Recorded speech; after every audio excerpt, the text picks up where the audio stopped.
Everyone, আজকে অনেকদিন পরে একটা ভিডিওতে আপনাদের সবাই জানাচ্ছি স্বাগতম। অনেক ব্যস্ত, তাই কোনো ভিডিও বানানো হচ্ছে না। আজকে কোনো ব্যস্ততা নাই, আজকে ফ্রাইডে।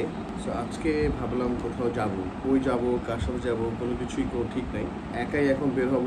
যদি তোর ডাক শুনে কেউ না আসে তবে একলা চলো, একাই বের হয়ে দেখি ঢাকা শহরে কোথায় যাওয়া যায়। আমার সাথে থাকবেন, ভিডিওটা দেখবেন। Thank you. নামলাম, মনে হচ্ছে বৃষ্টি হবে। সো দূরটা যাবো কি না, বাইকটা স্টার্ট দিলাম, এখনো শিওর না যে কই যাব। দেখি বাইক আমি সেটা হচ্ছে মোহাম্মদপুর মিরপুরের দিকে যাই। প্রথম স্টেশন যদি বলি সেটা হচ্ছে এখন ফুলা রোডে আসি। ফুলা রোডে আসা এখানে বসলাম।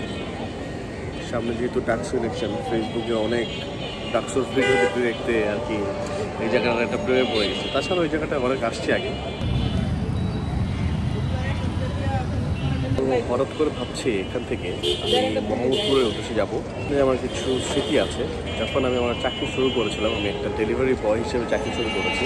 আর এই 3 মাস আমি ডেলিভারির চাকরিটা করেছি। সে সময় আমার মোহাম্মদপুর, ধানমন্ডি সে এলাকাতে রেগুলার যাওয়া আসা হতো এবং আমার দুপুরের খাবারটা আমার সেখানেই প্রায় খেতে হতো। আজকে চেষ্টা করছি সেখানে যাবো। আর সেই চাকরিটা আমাকে দিয়েছিল সাকিন ভাই আর শাহাদাত ভাই, তাদের প্রতি আমি আসলে কৃতজ্ঞ। চাকরিটা করে আমার জীবনে আমি একটা অনেক বড় একটা লেসন পেয়েছি। একটা ডেলিভারি বয়ের জীবনে কী কী হয় বা কীভাবে ডেলিভারি করতে হয়, সেই এক্সপিরিয়েন্সটা আমাকে অনেকটা পুশ করেছে একটা ভালো লাইফ লিড করার জন্য। এই সেই রোড, এই মাঠটা, এখানে একটা দোকানটা ছিল কিন্তু এখন আর পাচ্ছি না। এখানে আমি সিঙ্গারা বা দুপুরে লাঞ্চটা করতাম আর কি। আনফর্চুনেটলি এই দোকানটা এখন নাই, সো খাওয়া হলো না। আমি আছি টাউন হলের সামনে, এখানেও আমি অনেকদিন খাওয়া দাওয়া করছি। খুব প্রিয় একটা জায়গা।